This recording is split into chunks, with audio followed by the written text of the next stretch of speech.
தென்சென்னை மாவட்ட திராவிட முன்னேற்ற கழகத்தின் சார்பில் நடைபெறுகின்ற இந்த கண்டன பொதுக்கூட்டம் நடைபெறுகின்ற அதிமுக அரசின் மக்கள் விரோத நடவடிக்கைகளை கண்டித்து பெருவாரியான மக்கள் திரண்டு தங்களுடைய கண்டனத்தை தெரிவிக்கின்ற கூட்டமாக மிகச்சிறப்பாக எழுச்சியோடு இதனை ஏற்பாடு செய்திருக்கின்ற தென்சென்னை மாவட்ட கழகத்தினுடைய செயலாளர் தம்பி அன்பழகன் எம்எல்ஏ அவர்களே, முன்னிலை ஏற்றுள்ள தம்பி மயிலை வேலு அவர்களே,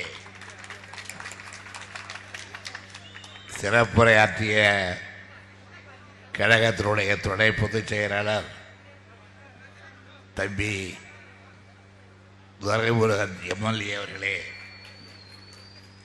நன்றி உரையாற்ற இருக்கின்ற தம்பி அன்பு கவாலை அவர்களே, தாய்மார்களே, பெரியோர்களே, என் உயிரினும் மேலான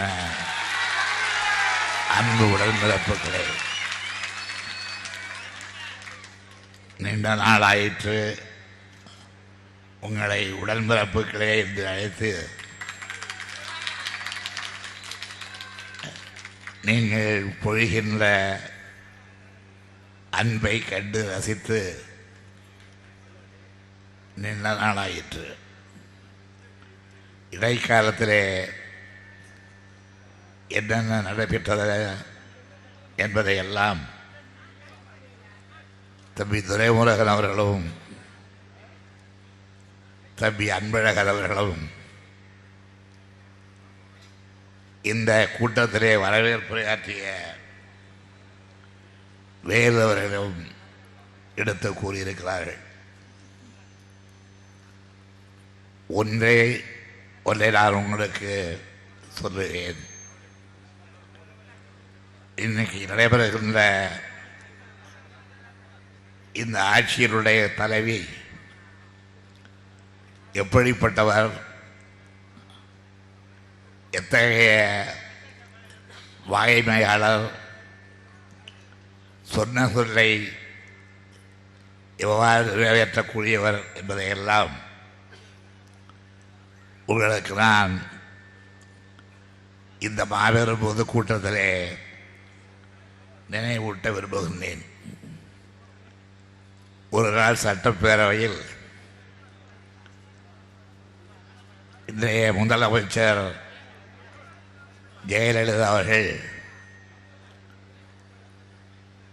கவனத்திற்குரிய ஒரு உரையாற்றினார். அந்த உரை பெண்களை உயர்த்தக்கூடிய நோக்கத்தோடு ஆற்றப்பட்ட உரை என்று அவரையே சொல்லிக் கொண்டார். என்ன சொன்னார் என்றால், தமிழ்நாட்டில் மாத்திரமல்ல, வேறு சில மாநிலங்களிலும் தங்களுடைய கையெழுத்தை போடுகின்றவர்கள் இனிமேல் அவர்களுடைய தாயார் பெயரைத்தான் முதல் எழுத்தாக போட வேண்டும், தந்தை பெயரை முதல் எழுத்தாக போடுவதால், குறிப்பாக கருணாநிதி என்பதற்கு என் தந்தையுடைய பெயர் முத்துவேல் என்பதால் மு கருணாநிதி என்று போடுவது. அதேபோல தந்தையாருடைய பெயரை முதலெழுத்தாக பயன்படுத்தாமல் தாயாருடைய பெயரைத்தான் முதலெழுத்தாக பயன்படுத்த வேண்டும் என்று அறுதியிட்டு உறுதியாக அவையிலே சொன்னார். ஆனால் அவராலேயே அதை கடைபிடிக்க முடிந்ததா என்றால் இல்லை. அவருடைய தாயார் பெயர் சந்தியா.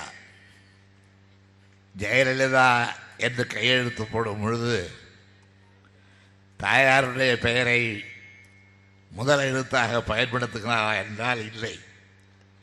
பயன்படுத்தினால் சா ஜெயலலிதா என்றுதான் கையெழுத்து போட வேண்டும்.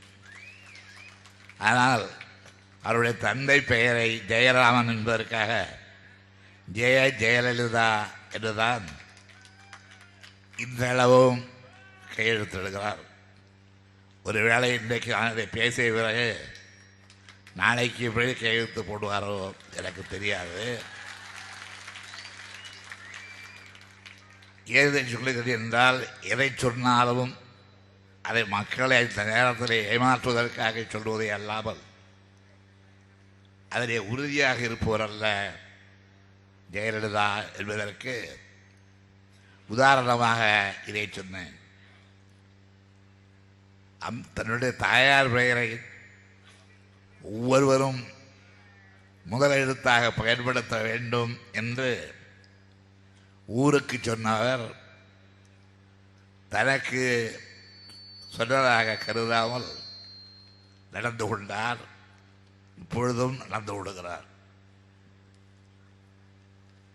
இப்படித்தான் எல்லாவற்றிலும் இன்சியல் போடுவதில் மாத்திரமல்ல,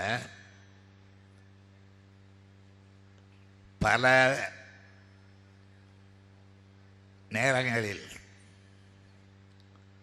கொடுத்த வாக்குறுதிகள், நிறைவேற்றுவென்று சொன்ன திட்டங்கள் நிறைவேற்றப்பட்டிருக்கிறதா என்றால் இல்லை. அதைத்தான் இங்கே பேசிய தம்பிகள் துரைமுருகனும் அன்பழகனும் எடுத்து காட்டினார்கள் ஆதாரங்களோடு. அப்படிப்பட்ட அம்மையார் தமிழகத்தினுடைய முதலமைச்சராக இன்றைக்கு பொறுப்பேற்றிருக்கிறார். இடைத்தேர்தல்களில் நாம் வெற்றி வாகை சூழ முடியவில்லை. பெரும் தோல்வியை சந்தித்திருக்கிறோம். ஆனால் அடிக்க அடிக்க பந்து எழுப்புவதைப் போல் தோற்கத்தான் திராவிட முன்னேற்ற கழகத்திற்கு விறுவிறுப்பும் சுறுசுறுப்பும் வரும் என்பதற்கு திருவல்லிக்கேணியில் நடைபெறுகின்ற ஏறத்தாழ மாங்கொல்லையில் நடைபெறுகின்ற இந்த கூட்டம் தக்க சான்று என்று நான் கூற விரும்புகின்றேன். பேசிய அன்பர்கள் தம்பிமார்கள் பிரம்மாண்டமான கூட்டம் இங்கே கூடியிருப்பதாக சொன்னார்கள். கூட்டம் கூடி பேச்சை ரசித்து பேசப்பட்ட செய்திகளை ஒருவருக்கொருவர் பரிமாறிக்கொண்டு வீடு சென்று தூங்குவது பயனில்லை. சொல்லப்பட்ட செய்திகளை சிந்தித்து எப்படி செயல்பட வேண்டும் என்று கூடி பேசி செய்தபொழுதுதான் இங்கே கூடியிருக்கின்ற பொதுமக்கள், அந்த பொதுமக்களோடு தொடர்புடைய பொது வாழ்வின் தொண்டர்கள், இயக்கத்தின் தோழர்கள் அனைவருக்கும் பொறுப்பான கடமையாகும். அந்த கடமையை நீங்கள் நிறைவேற்றாவிட்டால்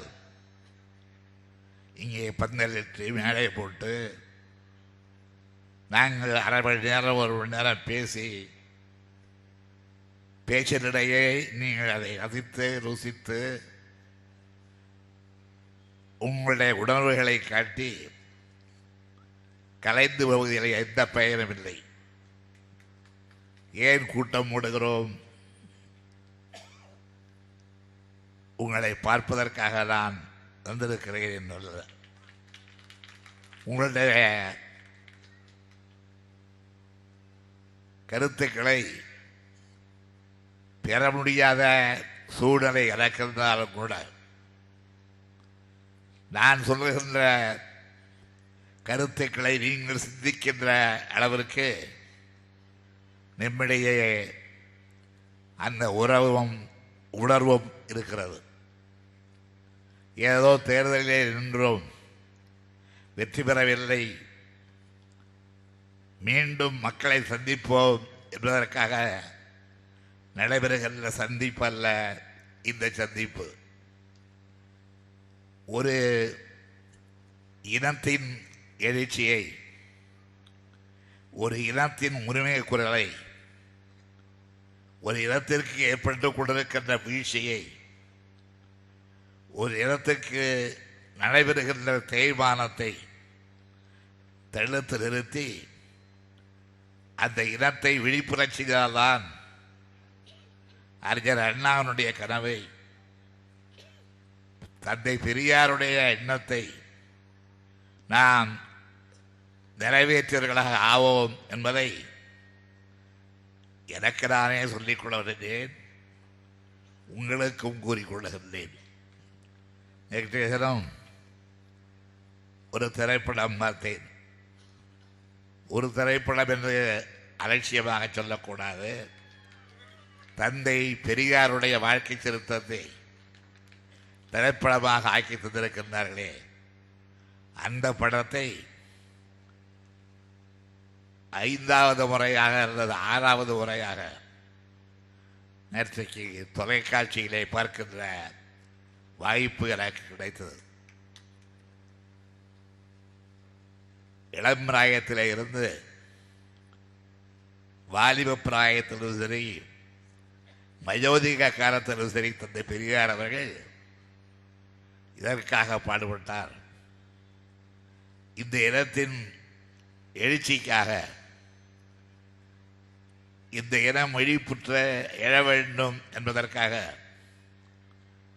அடிமைப்பட்டு கிடக்கின்ற ஜாதியின் பெயரால், மதத்தின் பெயரால், ஆண்டவன் பெயரால் அடிமைப்பட்டு கிடக்கின்ற தமிழ் இனத்தை தட்டி எழுப்பதற்காக தந்தை பெரியார் ஆற்றிய தொண்டு அந்த படக்காட்சியோடு முடிந்துவிடக்கூடியதா என்றால் இல்லை, இன்னும் இருக்கிறது. அந்த தொண்டு தொடர வேண்டும். அதை தொடர்வதற்கு நாம் எல்லாம் இருக்கிறோம். தொடராவிட்டால் நாம் இருந்தும் பயனில்லை. எனவேதான் அந்த படத்தை பார்த்த நினைவில் சிலவற்றை உங்களிடத்தில் நான் சொல்ல விரும்பினேன், சொன்னேன். பெரியார் எதற்காக பாடுபட்டார்? நம்மை எல்லாம் தட்டி எழுப்ப வேண்டிய அவசியம் அவருக்கு என்ன வந்தது? தமிழனுக்கு இருக்கின்ற பட்டத்தை, சூத்திர பட்டத்தை, அடிமை பட்டத்தை நீக்கி நீ மனிதன் மண்ணன்று உறக்கும் சுயமரியாதை உண்டு என்ற அந்த சுயமரியாதையை சுட்டி காட்ட தந்தை பெரியார் பாடுபட்டார். அதற்காக அவர் ஈரோட்டை விட்டு வைக்கம் வரையிலே சென்றார். வைக்கத்திற்கு மாத்திரமல்ல, இந்தியாவிலே பல பகுதிகளுக்கு சென்றார். அம்பேத்கரை சந்தித்த போதும் மற்றும் பல பெருந்தலைவர்களை சந்தித்த போதும் அவருடைய ஒரே கோஷம் சூத்திர பட்டத்தை ஒழிக்க வேண்டும். ஜாதிக்கு, மதத்திற்கு, கடவுளுக்கு அடிமையாக அல்லது அடிமையாக்கப்பட்டிருக்கின்ற மக்களை விழிப்புறச் செய்ய வேண்டும் என்பதுதான். அந்த படத்தை பார்த்து பெரியார் மறைந்துவிட்ட காட்சிகளை எல்லாம் பார்த்து அடுத்து என்ன என்று சிந்திக்கிற நேரத்தில் பெரியார் விட்டு சென்ற பணிகளை எல்லாம் தொடர்ந்து நிறைவேற்றுவதுதான் பெரியாருக்கு, பெரியாரால் வளர்க்கப்பட்ட பேரறிஞர் அண்ணாவுக்கு, அவர்களுடைய கொள்கைகளுக்கு, லட்சியங்களுக்கு நாம் காட்டுகின்ற மரியாதை, ஏன் நமக்கு நாமே ஏற்படுத்தி கொண்டுள்ள உரிமை, அந்த உரிமைக்காக பாடுபட வேண்டும் என்று உறுதி எடுத்துக் கொள்ளக்கூடிய அளவுக்கு தான் நேற்றைய தினம் அந்த படம் என்னுடைய உள்ளத்திலே ஈட்டியை பாய்ச்சியது. என்னுடைய உள்ளத்திலே நினைவுகளை எல்லாம், தேக்கியிருந்த நினைவுகளை எல்லாம் எழும்பச் செய்தது. இன்னும் நாம் இருக்கிறோம். பெரியார் இல்லாத சூழ்நிலையில், அண்ணா இல்லாத சூழ்நிலையில் அவர்களால் உருவாக்கப்பட்ட திராவிட இன உணர்வை மறந்து விட்டிருக்கின்ற மக்களை தட்டி எழுப்புகின்ற பணியை செய்ய வேண்டும் என்ற அந்த சூழ்நிலையிலே தான் நமக்கென்றிருக்கின்ற கலை, கலாச்சாரம், பண்பாடு, மொழி உணர்வு இவைகளையெல்லாம் இழந்து விடாமல் காப்பாற்ற வேண்டும் என்று பாடுபட்டு கொண்டிருக்கின்றோம். அப்படி பாடுபடுகின்ற சூழலிலே தான் இன்றைக்கு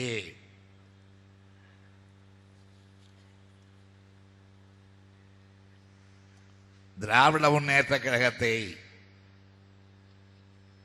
இன்னும் வளரவிட்டால், இன்னும் வாழவிட்டால், நாம் எண்ணி இருக்கின்ற சூதுகளை, சூழ்ச்சிகளை நிறைவேற்றிக் கொள்ள முடியாது என்று கருதி ஒரு கூட்டம் தனக்கென ஒரு தலைமையை ஏற்றுக்கொண்டு, இந்த தலைமைக்கு நிகராக தமிழகத்திலே யாரும் இல்லை, இவர்களை விட்டால் மக்களை காப்பாற்ற நாதி இல்லை என்கின்ற பொய்யை, புரைசுருட்டை,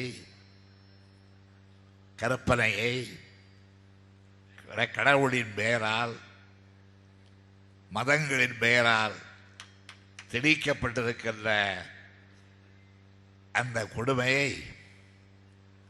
துணைக்கு வைத்துக்கொண்டு நம்மை சூறையாடுகின்ற காட்சியை நம் பையிலே கைவிட்டு பணத்தை வருவது அதை பார்த்து கொண்டிருக்கின்ற ஏமாளித்தனத்தைப் போல் நாம் இன்றைக்கு நம்முடைய சுயமரியாதையை பறிக்கின்றார்களை பார்த்து கொண்டு அதே நிலையிலே இருக்கின்றோம் என்பதை யாரும் மறந்துவிடக்கூடாது. அதுதான் இன்றைக்கு நான் இந்த கூட்டத்திலே சொல்ல வேண்டும் என்று காலை முதல் சிந்தித்து இப்பொழுது சொல்லுகின்றேன். நீ மனிதன் வண்ணன்று, நீயும் மக்களிலே ஒருவன். உன்னை அடிமையாக, ஆரிய தாசனாக ஆக்குகின்ற யாராக இருந்தாலும் அவர்களை மதிக்க தேவையில்லை. உனக்கென ஒரு மொழி உண்டு, உனக்கென ஒரு இனம் உண்டு. நீ மொழியால் தமிழன், இனத்தால் திராவிடன், நாட்டால் இந்தியன் என்ற அந்த உணர்வை திராவிட முன்னேற்ற கழகத்தின் சார்பில் உனக்கு நான் பலமுறை உணர்த்தியிருக்கின்றேன் என்று இன்னை வந்திருக்கின்ற தம்பிமார்களே, உடன்பிறப்புகளே, சகோதரிகளே, உங்களுக்கெல்லாம் சொல்லிக்கொள்ள விரும்புகின்றேன். இப்பொழுது ஒரு பெரிய சர்ச்சை. தமிழனுக்கு எது ஆண்டு? இது ஒரு பெரிய சர்ச்சை. தமிழனுக்கு வருடப்பிறப்பு எது? இதை கிளப்பிவிட்டு இன்றைக்கு நாம் கொண்டாடி வருகின்ற பழந்தமிழர் காலத்தில் இருந்து பசும்புத்தரையில் பால் வண்ண உடை உடுத்தி காதலுக்கும் கடவுளுக்கும் வேறுபாடில்லை, அவை காலத்தால் அழிவதில்லை என்று வாழ்ந்தானே தமிழன். அந்த தமிழனுடைய உணர்ச்சிகளுக்கெல்லாம் கல்லறை கட்டிவிட்ட ஒரு நிலைமையை மக்களுக்கு எடுத்துரைக்க வேண்டிய அவசியமும் கட்டாயமும் இன்றைக்கு ஏற்பட்டிருக்கிறது என்பதை நான் மிக மிக வருத்தத்தோடு வேதனையோடு சொல்ல வேண்டியதாக இருக்கின்றேன். திராவிட முன்னேற்ற கழகம் என்கின்ற பெயரை நாம் ஏன் கொண்டிருக்கின்றோம்? ஜஸ்டிஸ் கட்சி, நீதி கட்சி, சுயமரியாதை இயக்கம் என்றெல்லாம் நம்முடைய இயக்கத்திற்கு பெயர்கள் சுட்டப்பட்டாலும் கூட தந்தை பெரியார் அவர்களும் அறிஞர் அண்ணா அவர்களும் புரட்சி கவிஞர் பாரதிதாசன் அவர்களும் சிந்தித்து இந்த இயக்கத்தை இந்த பகுதி மக்களுக்காக, தென்னாட்டு மக்களுக்காக பயன்படுத்த வேண்டும், அதற்கு அவர்களுடைய பெயரால் ஒரு அமைப்பு உருவாக்க வேண்டும் என்ற முடிவுக்கு வந்து திராவிட என்கின்ற அந்த சொல்லை நம்முடைய இயக்கத்துக்குள் இணைத்து டாக்டர் நாயர், நடேசனார் இவர்களெல்லாம் பட்ட பாடு கொஞ்சமல்ல என்கின்ற அளவிற்கு பார்ப்பவர்களுடைய எதிர்ப்புக்கு,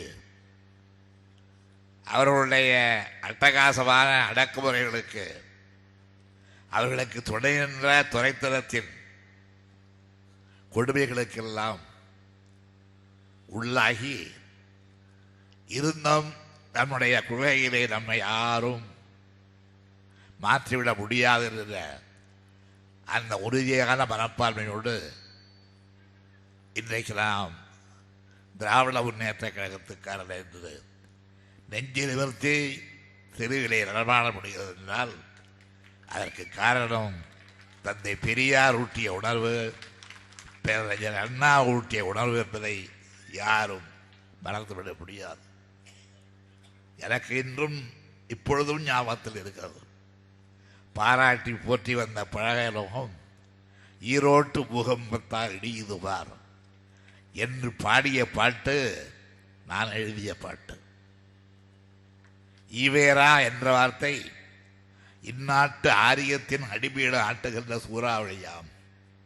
அவர் விண்ணாடி அசைந்தால் போதும், கஞ்சாட தெரிந்தால் போதும், கருப்பு உடை தரித்தோர் உண்டு, நறுக்கியே திரும்பும் வாழ்க்கை என்று எழுதிய அந்த வீர வரிகள் என் நெஞ்சை விட்டு மறைந்து விடவில்லை. அப்படிப்பட்ட உணர்ச்சிகளுக்கு அன்றைக்கு ஆட்பட்ட இளைஞர் வட்டாரம்தான் இன்றைய தினம் திராவிட முன்னேற்ற கழகமாக அதை நடத்துகின்ற வீரர்களை கொண்ட அணிவகுப்பாக மாறி இருக்கிறது என்பதை நீங்கள் மறந்துவிடக்கூடாது. இந்த அணிவகுப்பு தான், இந்த பாசறை தான் தமிழ் மொழியை யார் அழிக்க முற்பட்டாலும் அதற்கு இடந்தராமல் பணியாற்றிக் கொண்டிருக்கின்ற பாசறை. தமிழ் மீது தனக்கு பற்றுள்ளதைப் போல பேசிக்கொண்டு தமிழகத்தை ஆளுகின்ற அரசினர் தமிழையே அழித்துக் கொண்டிருக்கின்ற காட்சியை பார்க்கின்றோம். கேட்டால் பசப்புவார்கள். யார் நாங்களா தமிழை அழிக்கிறோம் என்று கேட்பது சொல்லுவார்கள். அப்படி சொன்னால் கூட பரவாயில்லை, தமிழை அழிப்பவன் கருணாநிதி தான் என்று கூட சொல்லுவார்கள். எந்த கருணாநிதியை பார்த்து? கள்ளக்குடி என்ற பெயரை வைத்தால்தான் ஒப்புவோம், இல்லையே தண்டவாளத்தில் தலை வைத்து படுத்து சாவோம் என்று தண்டவாளத்தில் தலை வைத்து படுத்து கள்ளக்குடியை கொண்டு வந்த கருணாநிதியை பார்த்து சொல்லுவார்கள், இவன் தமிழுக்கு என்ன செய்தான், இவன் தமிழை பற்றி பேச என்ன அருகலை என்றெல்லாம் இன்றைக்கு சொல்லுவார்கள். நீங்கள் விழிப்போடு இருந்து அதை கவனிக்க வேண்டும், அதை சிந்திக்க வேண்டும். தமிழ்ச்சங்கத்துக்கு முதலமைச்சராக இருக்கிற ஜெயலலிதா தமிழ்த்தாய் விருது அளித்துவிட்டார் என்ற ஒரு செய்தியாலேயே அவர்கள் தமிழுக்கு மரியாதை செய்தவர்கள் என்று ஆகிவிட முடியாது. நான் ஒரு 5-6 நாட்களுக்கு முன்பு தினமணி பத்திரிகையை புரட்டினேன். ஏதோ என்னுடைய கட்ட காலம் அதை புரட்ட வேண்டியதாயிற்று. அந்த பத்திரிகை முழுக்க முழுக்க திராவிட முன்னேற்ற கழகத்தை ஒழித்தே தீர வேண்டும் என்று கங்கணம் கட்டிக் கொண்டு செய்திகளை வெளியிடுகிற, கட்டுரைகளை தீட்டுகின்ற பத்திரிகை என்பது எனக்கும் தெரியும், உங்களுக்கும் தெரியும். இருந்தாலும் எல்லாவற்றையும் படித்துத்தான் தீர வேண்டும் என்ற அந்த கொள்கை உடையவனாகிய நான் அதை படித்தேன். அதில் முதல் பக்கத்தில் 12/4/2012 தேதிய தினமணியில் மதுரை தமிழ்ச்சங்கத்தின் வெளியீடாக தொடர்ந்து வரும் செந்தமிழ் இதழில்தான் பரிதிமாற் கலைஞர் தமிழுக்கு செம்மொழி அந்தஸ்து வழங்க வலியுறுத்தி கட்டுரை எழுதினார் என்று எழுதப்பட்டுள்ளது. யார் பரிதிமாற் கலைஞர்? சூரிய நாராயண சாஸ்திரி தமிழின்பால் கொண்ட அன்பால், மதிப்பால், கவர்ச்சியால் தன்னுடைய பெயரை சூரிய நாராயணன் என்ற பெயரை சூரியன் என்றால் பரிதி, நாராயணன் என்றால் மால், பரிதிமால் கலைஞன் என்று பெயர்த்தி கொண்டவர் சூரிய நாராயண சாஸ்திரி. அவர் தமிழுக்கு செம்மொழி அந்தஸ்து வழங்க வேண்டும் என்று வலியுறுத்தி கட்டுரைகள் எழுதினார் என்று தினமணி பெருமைப்படுகிறது. அந்த பெருமை நமக்கு வேண்டாமா? சூரிய நாராயண சாஸ்திரி பிராமணர் என்பதற்காக நாங்கள் அவரை எதிர்த்து விடவில்லை. எப்படி உவே சாமிநாத ஐயர் பார்ப்பனராக இருந்தாலும் கூட தமிழுக்கு தொண்டாற்றினார். தமிழ் நூல்களை எல்லாம் உடைக்குணர்ந்தார். பழைய நூல்களை எல்லாம் அறிமுகப்படுத்தினார் என்பதால் அவரிடத்தில் எங்களுக்கு அன்பும் நேசமும் பாசமும் உண்டு. அதை போலத்தான் தமிழுக்கு செம்மொழி அந்தஸ்து வேண்டும் என்பதற்காக பாடுபட்டு பணியாற்றி ஏறத்தாழ ஒரு 100 ஆண்டு காலம் அதற்காக போராடியவர் பரிதிமாற் கலைஞர். இதை நினைவிலே வைத்துக் கொண்டுதான் நாங்கள் திராவிட முன்னேற்ற கழகத்தின் மாநாடுகளில், கூட்டங்களில், செயற்குழுக்களில் எல்லாம் ஒவ்வொரு முறையும் தீர்மானம் நிறைவேற்றிருக்கிறோம். தமிழுக்கு செம்மொழி அந்தஸ்து வேண்டும் என்று. அதில் என்ன செம்மொழி என்று கேட்டால், செம்மொழி வேண்டும் என்று கேட்டவர்களுக்கு, கேட்கின்ற எங்களுக்கு நாங்கள் கண்டுபிடித்து சொல்லுகின்ற காரணங்களை விட தமிழுக்கு செம்மொழி கூடாது, அந்த தகுதி கூடாது என்று பேசுகின்ற எழுதுகின்ற நண்பர்கள் சொல்லுகின்ற காரணங்கள் அதிகமாக இருக்கும். உலகத்திலே ஒரு 5-6 மொழிகள் தான் செம்மொழி தகுதியை பெற்றவை. அத்தகைய தகுதியை பெறக்கூடிய எல்லா வாய்ப்புகளும் உள்ளது தமிழ் மொழி. அவை தமிழுக்கு அந்த தகுதியை கொடு என்று போராடியது திராவிட முன்னேற்ற கழகம். அப்படி போராடியவர்களிலே நான் ஒருவன். எனக்கு கிடைத்த முதலமைச்சர் பதவியை அதற்காகவே செலவிட்டேன்.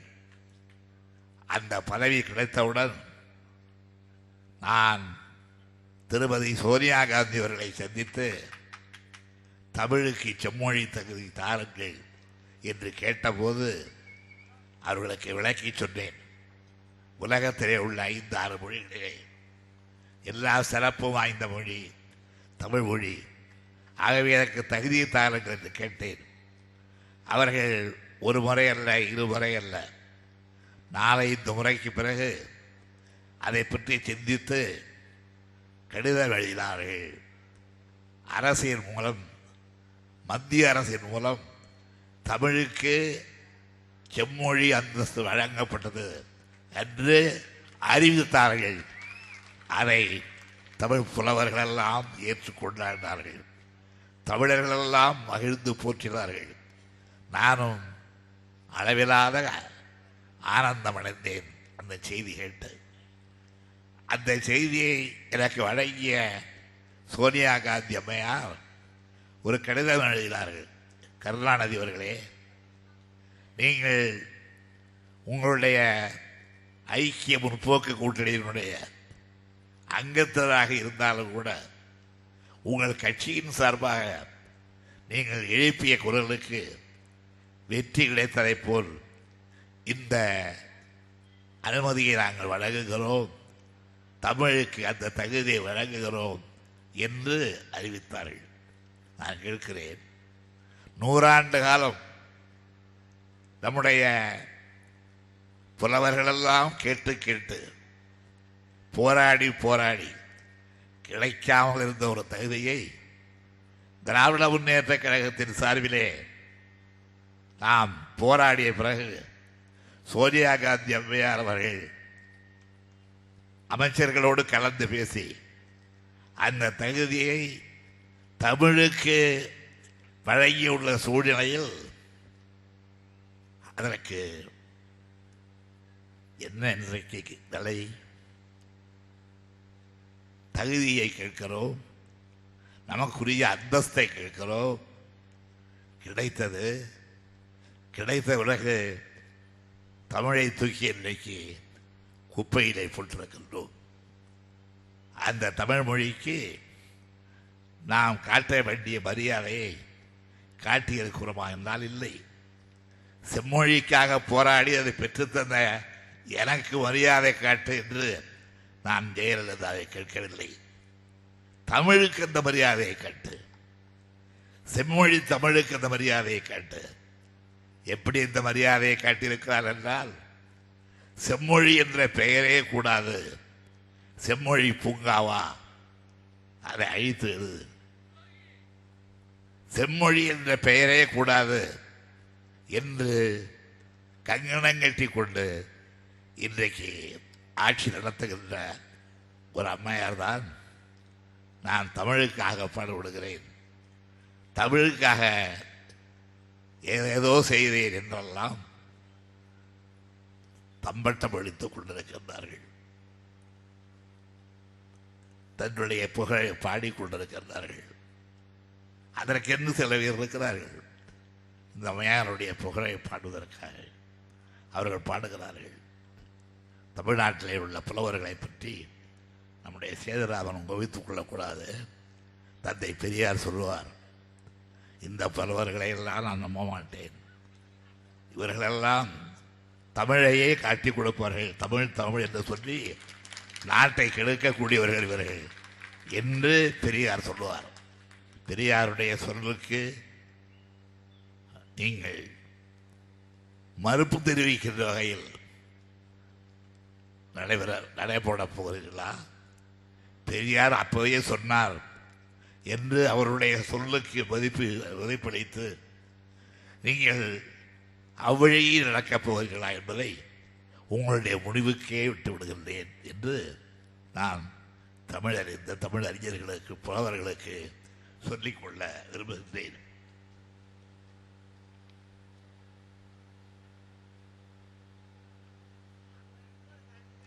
தமிழ்நாட்டிலே உள்ள செம்மொழி மையம் வேறு ஆட்சிக்கு வந்த அடுத்த நாளே அது எங்கே இருக்கிறது என்று தேடி பார்த்து அது கோட்டையிலே ஒரு இடத்திலே பாரதிதாசன் படிப்பகம் என்ற பெயரால் இருப்பதை அறிந்து அதை தூக்கி தெருவிலே போட்டவர் ஜெயலலிதா. அவர் இது நான் தமிழுக்காக பாடுபடுகிறேன் என்று கூறுகிறார்.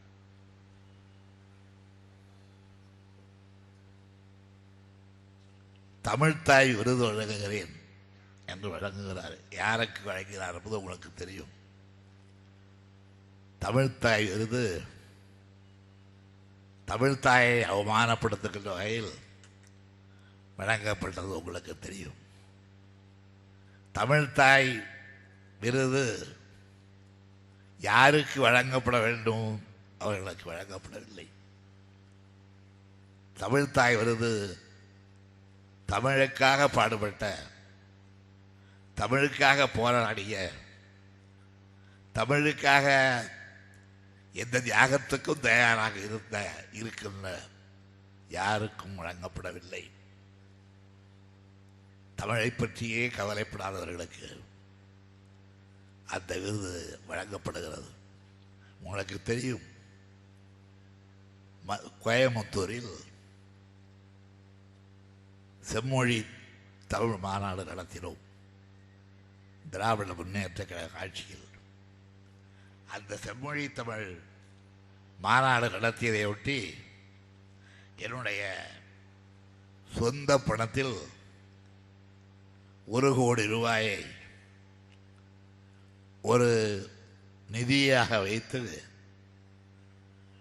யார் தமிழ்நாட்டில் மாத்திரமல்ல உலக அளவில் தமிழ் மொழியிலே பாண்டித்யம் பெற்றிருக்கிறார்களோ அவர்களுக்கு பரிசளிப்பது என்று விளம்பரம் செய்து கோயம்புத்தூரில் நடைபெற்ற அந்த மாநாட்டிலேயே பின்லாந்து நாட்டைச் சேர்ந்த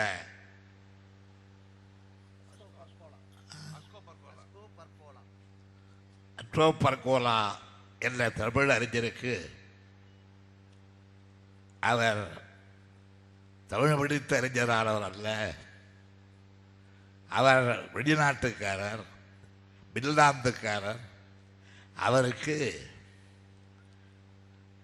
10 லட்சம் ரூபாய் உள்ள பரிசை அவருக்கு வழங்கிய கைதான் இந்த கருணாநிதியினுடைய கை. உலகம் முழுதும் பேசப்பட்ட ஒரு செய்தியாக அந்த செய்தி அமைந்தது.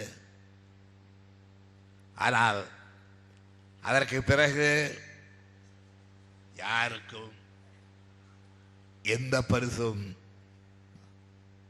இந்த தகுதியின் அடிப்படையிலே வழங்கப்படவில்லை என்பது நீங்கள் அறிவீர்கள். இப்பொழுது நான் தை முதல் நாளை தமிழர்களுடைய ஆண்டு பிறப்பு நாளாக கடைபிடிக்க வேண்டும் என்று சொன்னதும் அதை சட்டமாக ஆக்கியதையும் நீங்கள் அறிவீர்கள். தை முதல் நாள் தமிழர் திருநாளா? முடியாதது, ஏற்க முடியாது என்று ஜெயலலிதாவும் அவருடைய கூட்டத்தாரும் இதே கருணாநிதி ஒரு காலத்திலே சித்திரை ஆண்டு முதல் மாதம் என்று சொன்னதில்லையா? இப்பொழுது எப்படி சித்திரை ஆண்டின் பிறப்பல்ல, தை மாதம்தான் ஆண்டு பிறப்பு என்று சொல்லுகிறான் என்று ஜெயலலிதா பேசியதாக பத்திரிகையிலே பார்த்தேன். பேசிய இடம் பல்கலைக்கழக நூற்றாண்டு விழா மண்டபம். நூற்றாண்டு விழா மண்டபத்தில் மரபு தெரிந்தவர்கள், பேசும் பண்பு அறிந்தவர்கள், பேச்சுக்கலையின் நாகரீகம் புரிந்தவர்கள் இப்படி தாக்குதலில் ஈடுபட மாட்டார்கள். என்னை எந்த அளவிற்கு கீழிறங்கி தாக்க வேண்டுமோ அந்த அளவுக்கு கீழிறங்கி தாக்கி அந்த மண்டபத்தில் அவர் பேசி அதை கேட்டுக்கொண்டு சில புலவர்களும் சில பம்பிருகுடி மக்களும் அமர்ந்திருந்த அந்த காட்சியையும் எனக்கு விவரித்தார்கள். அங்கே என்ன பேசியிருக்கார் என்றால், சித்திரை திங்களை தமிழ் புத்தாண்டு என்று கருணாநிதி ஒரு காலத்திலே ஏற்றுக்கொண்டவர் அல்லவா என்று. ஆமாம், ஏற்றுக்கொண்டேன். ஆனால் இன்றைக்கு சித்திரை திங்கள் அல்ல, தை திங்கள் தான் நம்முடைய புத்தாண்டின் முதல் நாள் என்று வந்த பிறகு அதை எப்படி நான் மறுக்க முடியும்? சாதாரணமாக வந்ததாவது தமிழகத்தில் உள்ள பெரும் புலவர்கள் எல்லாம், மரமறியடிகளை போன்றவர்கள், புரட்சி கவிஞர் பாரதிதாசனை போன்றவர்கள், டாக்டர் மூவா போன்றவர்கள், இவர்களெல்லாம் எடுத்து சொன்ன அந்த செய்தியைத்தான் நான் ஏற்றுக்கொண்டு, அந்த உண்மையை ஏற்றுக்கொண்டு இதுதான் சரியான வரலாறு என்பதற்காக அதை புத்தாண்டாக அறிவிக்க வேண்டும் என்று திராவிட முன்னேற்ற கழக ஆட்சியிலே தை முதல் நாள் தான், தை வந்தால் வழிபிறக்க வருகிறார்களே, அப்படி வழிபிறக்க செய்கிற அந்த மாதத்தினுடைய முதல் நாள் தான் தை திருநாள். தை முதல் நாள் பொங்கல் நாள். அதை ஒட்டி வருகின்ற அந்த புத்தாண்டு தமிழன் கொண்டாட வேண்டிய புத்தாண்டு என்று அறிவித்து அதை சட்டமாக ஆக்கிறேன். இவர்கள் ஆட்சிக்கு இப்பொழுது வந்ததும் நான் சட்டமாக ஆக்கியதை அப்படியே மாற்றிவிட்டு அதற்கு விழா கொண்டாடுகிறார்கள். எதற்கு? தமிழ் புத்தாண்டு என்று அறிவித்ததை ஒழித்து கட்டிவிட்டு அப்படி ஒழித்ததற்கு விழா கொண்டாடுகின்றார்கள். பரவாயில்லை, இன்றைக்கு விழா கொண்டாடட்டும். நாளைக்கு திராவிட முன்னேற்ற கழக ஆட்சி வராவிட்டாலும் அந்த உணர்வு உள்ளவர்கள் ஆட்சி பீடத்தில் அமர்கின்றதுனால் வராமல் போய்விடுவான். நிச்சயம் வரும். அப்படி வரும் பொழுது மீண்டும் தை முதல் நாள் தமிழ் ஆண்டு பிறப்பு நாள் என்கின்ற அந்த உண்மை உதயமாகும். அதை மக்கள் ஏற்பார்கள், உலகம் ஏற்றுக்கொள்ளும். அப்பொழுது சித்திரையை ஏற்றுக்கொண்டாயே என்றால், ஆமாம் ஏற்றுக்கொண்டேன். தைதான் முதல் நாள் என்று புலவர் பெருமக்கள், அறிஞர் பெருமக்கள், விஞ்ஞான கலை தெரிந்தவர்கள் அறிவிப்பதற்கு முன்பு நான் சித்திரைதான் முதல் நாள் என்பதை நானும் ஒப்புக்கொண்டேன். ஆனால் இந்த உண்மை வரலாறு வெளிவந்த பிறகு இல்லை இல்லை, நான் அதை ஏற்றுக்கொள்ள முடியாது என்று சொல்ல முடியுமா? முடியாது. சூரியன் கிழக்கே உதிக்கிறான், மேற்கே மறைகிறான் என்றுதான் சிறுவயதில் எடுத்துக் கொண்டிருந்தோம். ஆனால் கலீலியோவும் கோபர்னிகஸும் இந்த விஞ்ஞானிகள் கண்டுபிடித்து சொன்ன பிறகுதான் சூரியன் கிழக்கிலும் இருப்பதில்லை, மேற்குக்கும் போவதில்லை, அவன் ஒரே இடத்தில் தான் இருக்கிறான். அந்த சூரியனைத்தான் பூமி சுற்றி சுற்றி வருகிறது, தன்னையும் சுற்றி கொண்டு சூரியனை சுற்றுகிறது. அதுதான் நாளென்றும் வாரம் என்றும் மாதம் என்றும் ஆகிறது என்று கண்டுபிடித்து சொன்ன பிறகு உண்மை தெரிந்தது. விஞ்ஞானம் நமக்கு போதித்த விவேகம் இது. அதற்கு பிறகு இல்லை இல்லை, நான் அன்றைக்கு சொன்னேன் சூரியன் பூமிக்கு சுற்றுகிறது, கிழக்கே போகிறது, மேற்கே போகிறது என்று சொன்னேன். நான் அன்றைக்கு சொன்னதை மாற்றிக்கொள்ள மாட்டேன் என்று சொன்னால் மடையன் என்பதற்கு நான் தேடிக் கொண்டிருந்த ஆள் கிடைத்து விட்டான் என்று பிரபல விஞ்ஞானிகள் சொல்ல மாட்டார்களா? அதைத்தான் நான் இப்பொழுது சொல்ல விரும்புகின்றேன். நம்முடைய புலவர் பெருமக்கள் எண்ணி பார்க்க வேண்டும், அறிஞர் பெருமக்கள் சிந்தித்து பார்க்க வேண்டும். திராவிட முன்னேற்ற கழகம் ஏதோ தமிழ் புத்தாண்டை இன்றைக்கு அறிமுகப்படுத்துகிறது. இதை ஏற்றுக்கொள்ளாவிட்டால் நம்மை கண்டிக்கிறது தண்டிக்கிறது என்று யாருங்கிறதோ கூடாது. எங்கள் கருத்தை சொல்லுகிறோம், நாங்கள் சரி என்று பட்டதை சொல்லுகின்றோம்.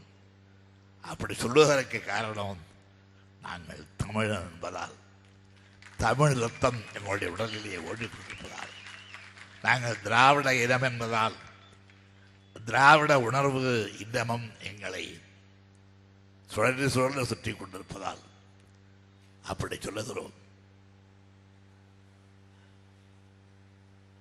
தமிழறிஞர் டாக்டர் மு. வரதராஜனார் அவர் என்ன திராவிட முன்னேற்ற கழகமா?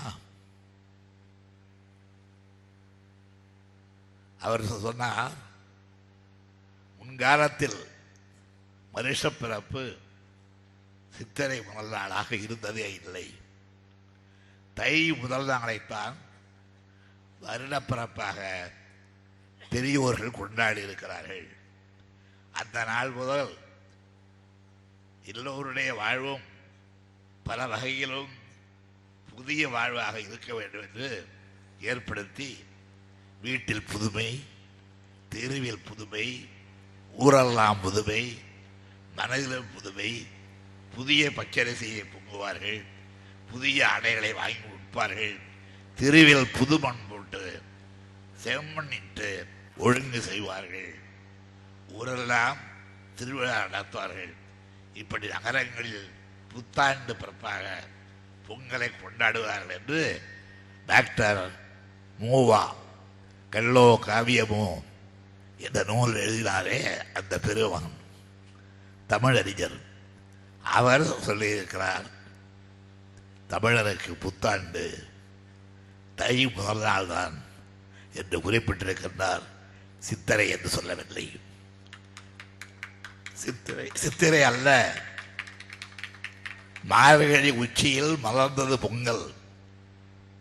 மார்கழியுடைய உச்சி 3ஆம் தேதிக்கு பிறகு தை முதல் நாள் மலர்ந்தது பொங்கல் என்று புரட்சி கவிஞர் பாரதிதாசன் பாடினாரே, அந்த பாட்டின் பொருள் என்ன? நாம் தை முதல் நாளை பொங்கல் திருநாளாக, ஆண்டின் பிறப்பு நாளாக கொண்டாட வேண்டும் என்ற வலியுறுத்தல் தான் புரட்சி கவிஞர் பாரதிதாசனுடைய பாடலின் பொருள் என்பதை நீங்கள் மறந்துவிடக்கூடாது.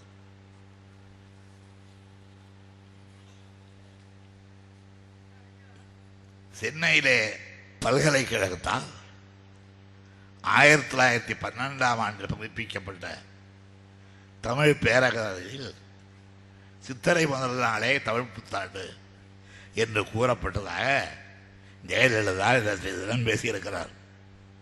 ஆனால் அவரே கூறியபடி அதிமுக ஆட்சியில் தொடங்கப்பட்ட தஞ்சை தமிழ் பல்கலைக்கழகத்தில் ஜெயலலிதா புரவலராக இருந்த காலத்தில் வெளியிடப்பட்ட வாழ்வியல் களஞ்சியம் தொகுதி 13 பக்கம் 43 ஆடி பட்டத்தை தேடி விதைத்து உழைத்து உணவுப் பொருளை திரட்டிய மக்கள் உத்தராயணம் தொடக்கபுறும் தைத்தியங்கள் முதல் நாளன்று நன்றி உணர்வோடு மழைக்கும் வேளாண்மை பெருக்கத்திற்கும் காரணமாக சூரியனை வழிபடுகின்றார்கள் என்று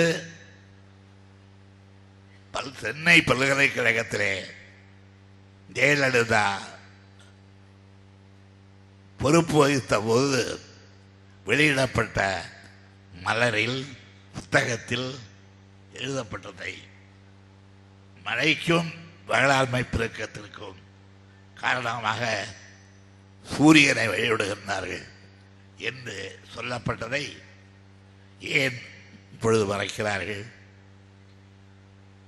ஜெயலலிதா முதலமைச்சராக இருந்து அவரே அணிந்துரை வழங்கியுள்ள செந்தமிழ் சொற்பிறப்பியல் பேரகர முதலி 4ஆம் மண்டலம் 3ஆம் பாகம் 111வது பக்கத்தில் தை என்பதற்கு பொருள் கூறப்பட்டுள்ளது. ஜெயலலிதாவுக்கு பேச்சு தயாரித்து கொடுத்தவர்கள் அந்த நூலையாவது வாங்கி அம்மையாரிடம் காட்டியிருக்கலாம், அல்லது அவர்களாவது படித்து பார்த்திருக்கலாம். அந்த நூலில் தை என்பதற்கு பொருளாக, அதாவது அம்மையார் ஜெயலலிதா அம்மையார் பொறுப்பிலே இருந்தபோது, இப்பொழுது இருக்கிறார், அப்பொழுது வேறு ஒரு பொறுப்பிலே இருந்தபோது தஞ்சை தேவரேயப்பாளர் அவர்களால் தயாரிக்கப்பட்டு வெளியிடப்பட்ட அணிந்துரையில் செந்தமிழ் சொற்பிறப்பியல் பேரகராதி 4ஆம் மண்டலம் 3ஆம் பாகம் 111வது பக்கத்தில் தை என்பதற்கு பொருள் கூறப்பட்டுள்ளது. ஜெயலலிதாவுக்கு ஒரு வேளை பேச்சு தயாரித்து கொடுத்தவர்கள் அந்த நூலையாவது வாங்க அம்மையாரிடத்திலே காட்டியிருக்கலாம், அல்லது அவர்களாவது படித்து பார்த்திருக்கலாம். அந்த நூலில் தை என்பதற்கு அர்த்தமாக தமிழாண்டின் தொடக்கமாகும், ஃபர்ஸ்ட் மந்த் ஆஃப் தமிழ் ஈரா, திருவள்ளுவர் ஆண்டின் தொடக்கமாகும் ஃபர்ஸ்ட் மந்த் ஆஃப் திருவள்ளுவர் ஈரா என்று உள்ளது. மேலும் சொல்ல வேண்டுமேயானால் அப்பொழுது அந்த மாதங்களுக்கு வேறு பெயர்கள் இருந்தது. சுரப என்று அன்றைக்கு தை மாதத்தை அழைத்தார்கள் பழந்தமிழர்கள்.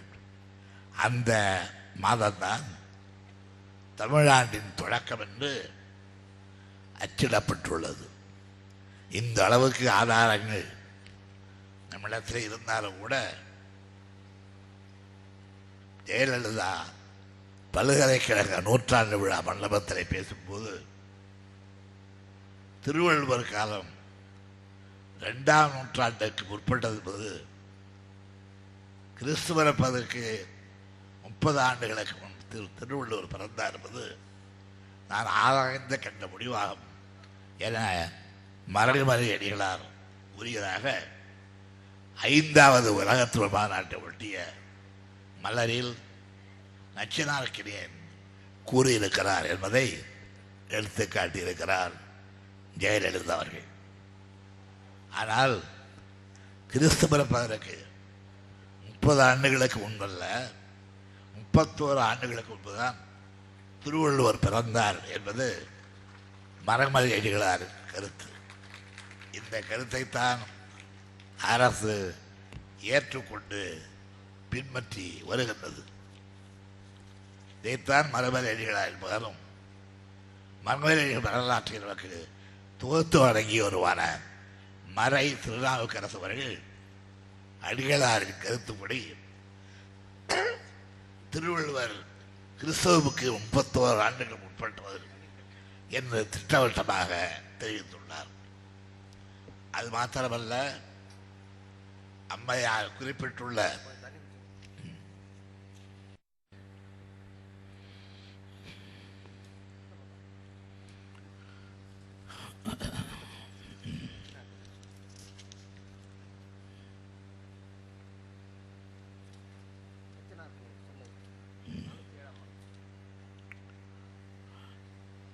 சில புலவர்களுடைய பெயரை சொல்லிவிட்டாலே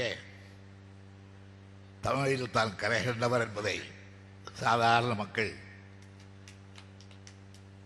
அவரை வழிபடுகின்ற மக்கள், அம்மா அம்மா என்று ஏற்றி போடுகின்ற மக்கள் நம்பிவிடுவார்கள் என்று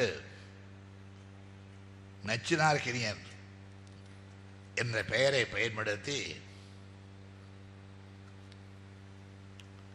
அம்மையார் அந்த விழாவிலே பேசியிருக்கின்றார்.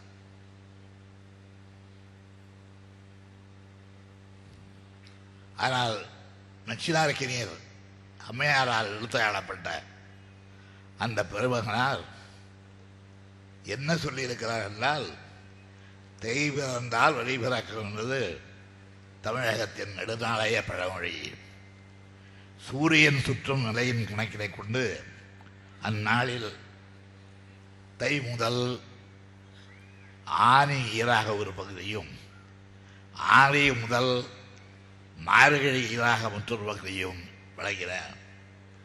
ஆடி முதல் மார்கழி ஈராக உள்ள காலம் இருள் நிலை கொண்டது. தை முதல் ஆனி ஈராக கொண்ட காலம் பகலிலே உள்ளது. ஆண்டின் இரவு காலமாகிய ஆடி முதல் மார்கழி ஈராக உள்ள காலத்தில் ஆடி காற்றிலும் அடுத்துள்ள ஐப்பசி மழையிலும் மார்கழி பதியிலும் குளிரிலும் இடர்படும் போது மக்கள் உள்ளத்தில் தை பிறந்தால் வழி பிறக்கும் என்ற நம்பிக்கை ஒளி பேரொலியாக இருக்கிறது. அந்த இரவதிலே மாறி பகலிலே பெற்று பெயர்ந்திரும் தைப்பிறப்பு நாளை புத்தாண்டின் புனித நாளாய், புத்தாண்டின் பிறப்பு நாளாய் பழந்தமிழர் கொண்டாடி வந்தனர்.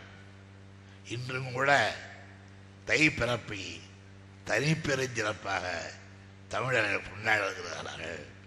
ஆகவே நாம் தை திங்களையே ஆண்டின் முதல் திங்களாய் கணக்கெடுத்து செயல்படுவோம் என்று இவர்கள் பயன்படுத்திய அந்த புலவர் நச்சினார்கினியனே சொல்லியிருக்கிறார்.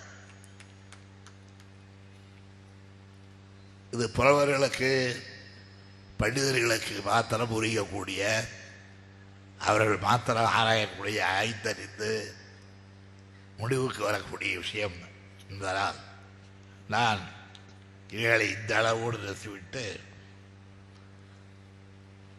இந்த அம்மையார் நடத்துகிற ஆட்சியை பற்றி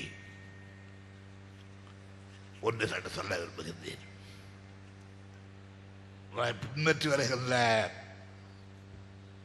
புலவர்கள், பண்டிதர்கள்,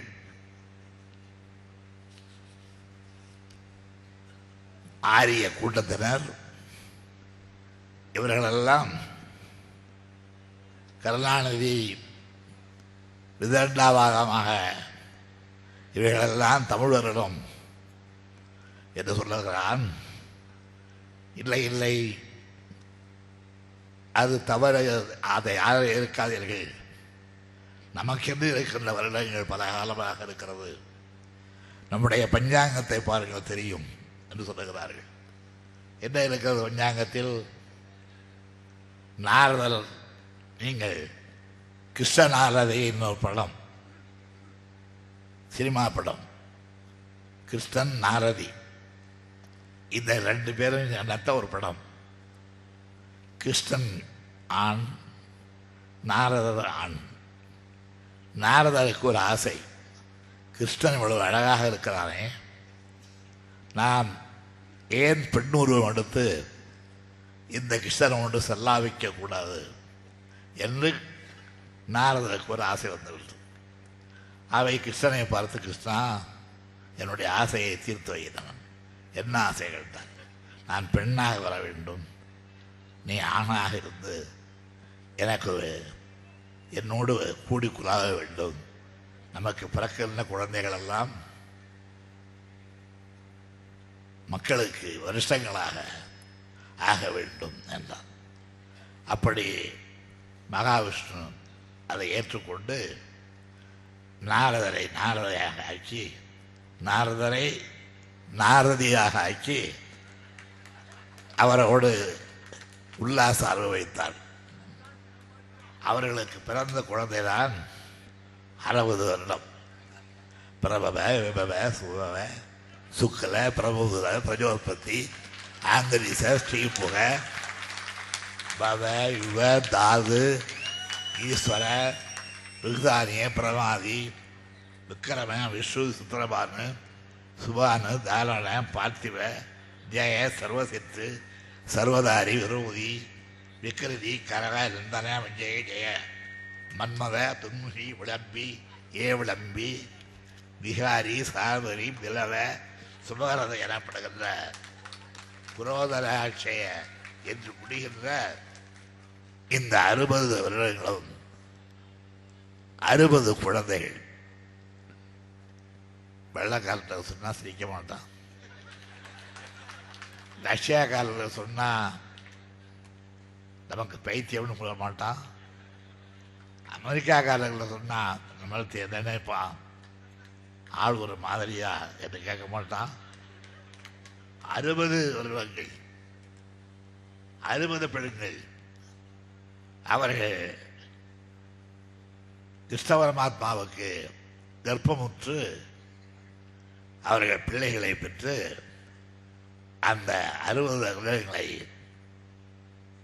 நாம் ஏற்றுக்கொண்டிருக்கின்றோம். பிரபவ விபவ என்று ஆரம்பித்து அக்ஷய முனிய வரையிலே உள்ள 60 வருடங்கள். யாராவது பார்த்து நீ எப்பப்பா பிறந்த வயசு என்னன்னு கேட்டா அவன் ஒரு காலத்தில் அக்ஷய வருஷத்தில் பிறந்திருந்தா நான் அக்ஷயில பிறந்தேன்னு சொன்னா அக்ஷய நிற்குது தலை ஏழை போட்டு 6 வயசு பையனுக்கு 60 வயசு ஆகும். அந்த அளவு உண்டு. என்ன பொறுத்தவரையிலையும் நாம் கல்யாணம் இதெல்லாம் நம்ம நடக்கக்கூடாது. நான் ரக்தாட்சி விஷயத்தில் பிறந்தவன். இந்த 60ல் ரக்தாட்சின்னு ஒன்று இருக்கு. இந்த ரக்தாட்சி வயசத்துலேருந்து எண்ணி பார்த்தா எனக்கு 15 வயசு தான் ஆகணும். அதனால் இந்த காலச்சக்கரம் இந்த வருட சக்கரம் ஐயோ ஆகக்கூடாதான்னு நினைக்கிறேன். 15 இருக்கக்கூடாதான்னு அது வேற விஷயம். ஆனால் இப்படி நினைக்கிறவங்க பல பேர் இருக்கக்கூடும். ஆனால் ஒரு சரியான சர்க்கிள் இதில் வராது, சரியான கணக்கு இந்த நடக்கிறதை வரைய முடியாது. நான் பேசிய வேலையெல்லாம் விமர்சிக்கிறவர்களை விட கணக்கு போட்டு பார்த்தால் கருணாநிதி சொன்னது சரிதானே என்றுதான் எண்ணுவார்கள். அல்லாமல் கோவித்துக் கொள்ள மாட்டார்கள். அது உண்மையைத்தான் சொல்லுகிறேன், நடைமுறையைத்தான் சொல்லுகிறேன். இவைகள்தான் நடக்க முடியாதவை. எனவேதான் சொல்லுகிறேன்.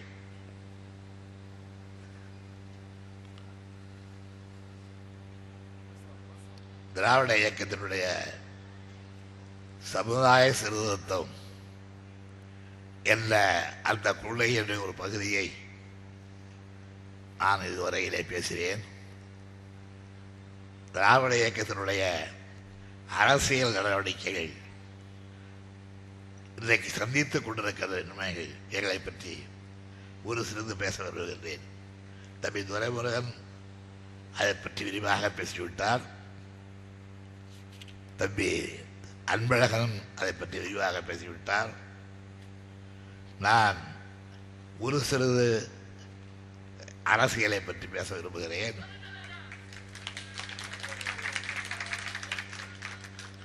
அவர்களுக்கு நாளை அதிகம் தேவைப்படுகிறது.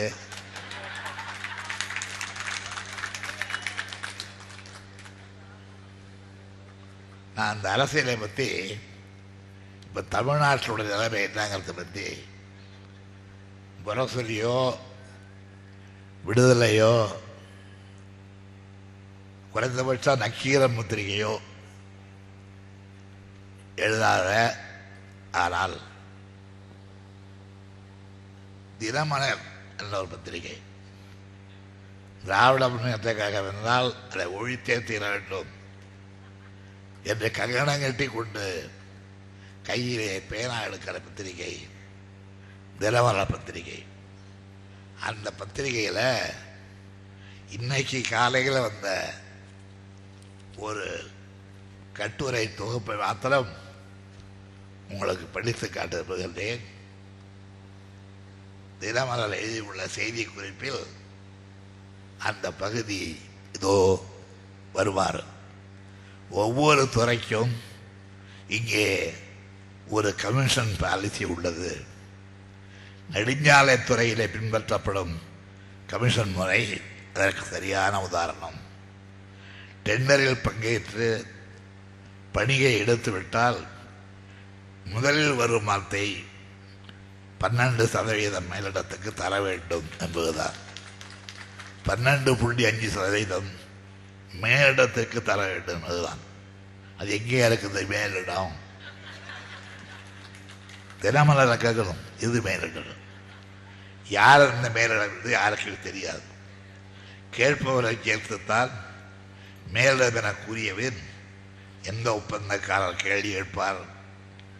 அடுத்ததாக பணிக்கு, அந்த பணிக்கு ஒரு வேலைக்கு சிபாரசு செய்ய அமைச்சர் அல்லது மாவட்ட செயலாளருக்கு 4%, சிபாரசு செய்கிற அமைச்சருக்கு அல்லது டிஸ்ட்ரிக்ட் செக்ரட்டரிக்கு மாவட்ட செயலாளருக்கு 4%, ஒப்பந்த உடன்படிக்கை செய்ய கண்காணிப்பு பொறியாளருக்கு 0.75% மற்றும் அவரது அலுவலகத்துக்கு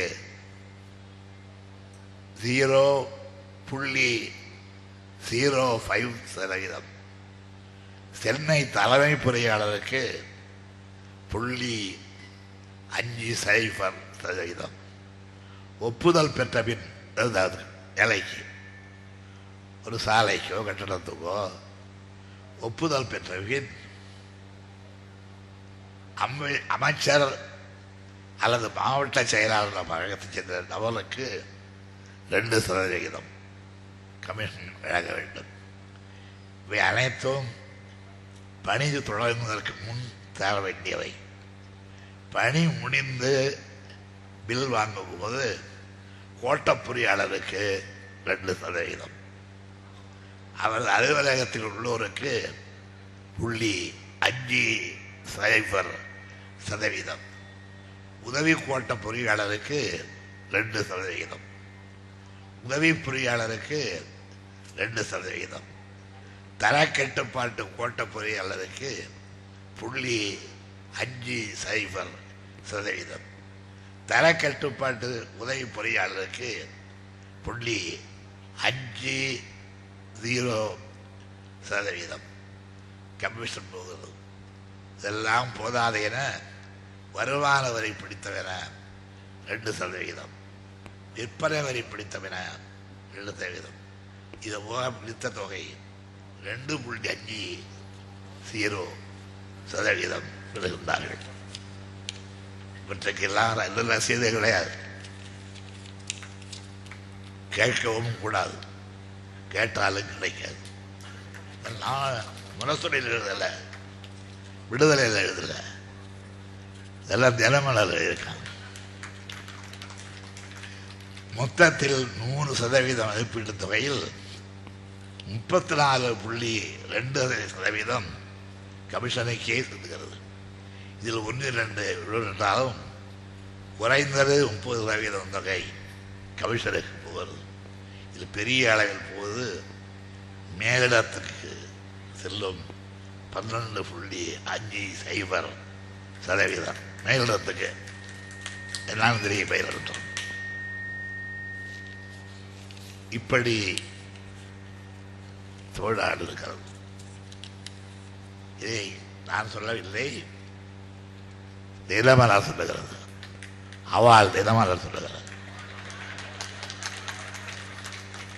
திமுகவை ஒழிக்க வேண்டும் என்று கங்கணம் கட்டி கொண்டிருக்கல்ல பத்திரிகைகளிலே ஒன்று தினமலர். அவர்களாலேயே இந்த கஷ்டத்தை கட்டுப்படுத்த முடியாமல், தங்களுடைய மனதை கட்டுப்படுத்திக் கொள்ள முடியாமல் வேறு வழியின்றி இந்த செய்தியை வெளியிட்டிருக்கின்றார்கள். அது அவருடைய முத்திரையை கிடக்கிறது. அரசியல் பேசுகிறது.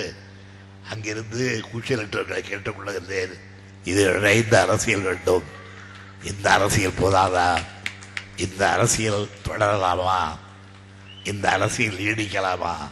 இந்த கேள்விக்கு பதில் சொல்ல வேண்டாம், செயல்கள் காட்டுங்கள் என்று கூறி விடைபெறுகிறேன். நன்றி.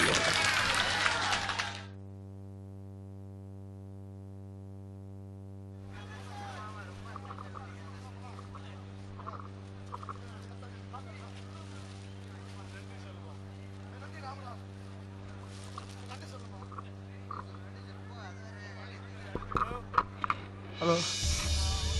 தென் சென்னை மாவட்ட திராவிட முன்னேற்ற கழகத்தின் சார்பில் நடைபெற்ற மாபெரும் எழுச்சி கூட்டத்திற்கு வருகை தந்த அனைத்து நெஞ்சங்களுக்கும்